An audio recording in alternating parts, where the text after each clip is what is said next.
Bismillahirrahmanirrahim. Assalamualaikum warahmatullahi wabarakatuh. Hello everyone, English lovers, subscribers, the students or the alumni of Degenta English course. Long time no see. How are you today? Semoga teman-teman semua dalam kondisi sehat walafiat dan semoga ibadah puasanya lancar selalu. Amin ya rabbal alamin. Well everyone, di kesempatan kali ini kita akan membahas mengenai kalimat yang menggunakan to be dan kalimat yang tanpa menggunakan to be.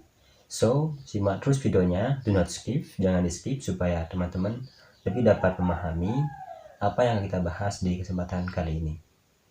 Oke everyone, dalam bahasa Inggris kita mengenal ada yang namanya kalimat verbal, kemudian ada yang namanya kalimat nominal.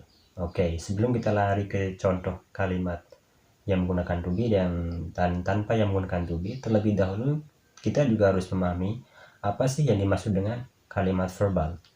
Oke everyone, kalimat verbal merupakan kalimat yang dimana dalam kalimat tersebut menggunakan kata kerja.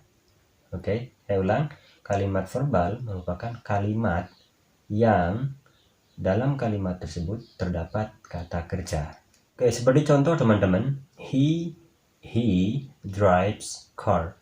He drives car. Oke. Di sini dalam kalimat he drives car terdapat verb kata kerja bentuk pertama yaitu drive. Yang mana drive di sini ada tambahan s-nya disebabkan karena kita membahas orang ketiga. Jadi he drives car. He drives car. Dia siapa? Dia laki-laki mengemudi sebuah mobil. Nah, ini adalah bentuk contoh kalimat verbal, kalimat yang menggunakan kata kerja. Dan dalam kalimat ini tidak ada yang namanya to be satupun. Cukup menggunakan kata kerja. Kemudian bagaimana bentuk negatif ketika kita ingin membuat kalimat negatif dari kalimat he drives car ini? Maka kalimat negatifnya seperti ini teman-teman. He doesn't or does not drive a car. He doesn't or he does not drive a car.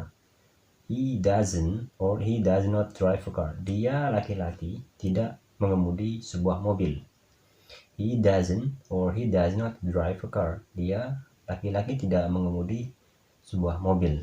Lalu yang interrogatif, kalimat tanyanya adalah, maka kita pindah does di awal. Jadi, does he drive a car? Does he drive a car? Apakah dia laki-laki mengemudi sebuah mobil? Does he drive a car? Oke everyone, itu tadi contoh nomor 1 untuk kalimat verbal, kalimat yang menggunakan kata kerja.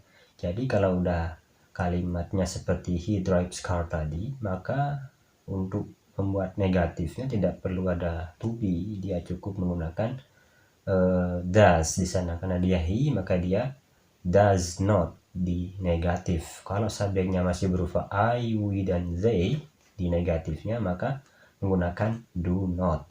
Oke, jangan sampai keliru teman-teman. Berikutnya sekarang contoh kedua dari kalimat verbal ini. Oke, seperti contoh I drink coffee. I drink coffee. Saya minum coffee. Saya minum kopi. I drink coffee. Dalam kalimat ini, drink berfungsi sebagai verb kata kerja. Nah, karena subjeknya I, maka kalau membuat kalimat negatif, dia harus menggunakan do plus not. Oke, seperti I do not or I don't drink coffee. Saya tidak minum kopi. I don't or I do not drink coffee. Jangan di negatif ini kita menggunakan does, karena does hanya dipakai oleh she, he, dan it. Does not itu. Jadi kalau do not hanya dipakai untuk 4 subjek itu I, you, we, dan they. I do not, you do not, we do not, and they do not. Jadi I do not drink coffee. Kemudian bentuk interrogatif, bentuk kalimat tanya adalah do I drink coffee? Do I drink coffee? Apakah saya minum kopi? Do I drink coffee? Nah, itu teman-teman contoh kalimat verbal atau kalimat yang tidak bisa menggunakan to be, tidak dapat menggunakan to be di sana. Ketika kita hanya sekedar bilang saya minum kopi, tidak harus menggunakan to be di sana. Cukup mengatakan I drink coffee, bukan I'm drink coffee, tapi I drink coffee. Nah, sekarang teman-teman kita akan membahas bentuk kalimat yang kedua. Tadi verbal, sekarang yang nominal. Oke, tadi verbal itu menggunakan kata kerja. Sekarang yang nominal ini kalimat yang tanpa menggunakan kata kerja. Tapi disinilah kita akan menggunakan to be itu. Seperti contoh teman-teman, she is smart.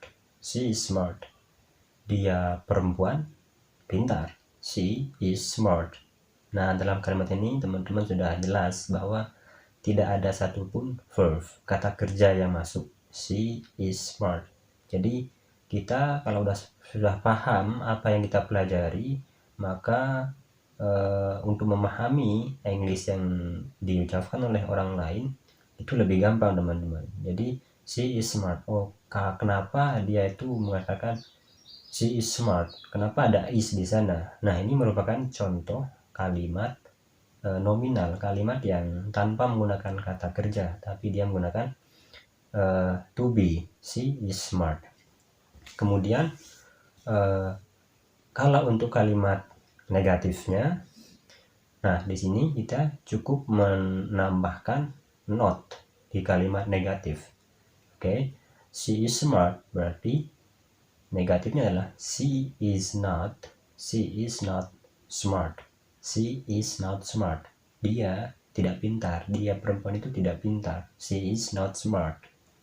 Kemudian untuk kalimat interrogatif atau kalimat tanya, seperti biasa kita letakkan to be terlebih dahulu, baru setelah itu subjeknya. Jadi is she smart? Is she smart? Apakah dia perempuan itu pintar? Is she smart?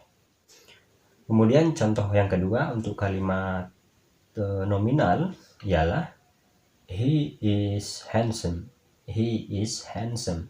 He is handsome. Dia ganteng. Dia tampan. He is handsome. Oke, kalau negatifnya berarti he is not handsome. Dia tidak tampan, tidak ganteng. He is not handsome. Kalau yang interrogatif seperti yang tadi, kita letakkan to be terlebih dahulu menjadi is he handsome? Is he handsome? Apakah dia ganteng atau tampan? Nah, itu dia teman-teman, dua bentuk kalimat, yang mana dua bentuk kalimat ini dapat membuat kita memahami kapan kita harus menggunakan to be atau tanpa menggunakan to be dalam kalimat yang ingin kita ucapkan. Jadi ada dua kalimat tadi. Yang pertama adalah kalimat verbal, kalimat yang menggunakan kata kerja. Kemudian yang kedua adalah kalimat nominal, kalimat yang tanpa menggunakan kata kerja. Itu teman-teman. Jadi kalau sudah paham, enak. Kalau udah merasa enak, ya tinggal dipraktekkan teman-teman. Oke.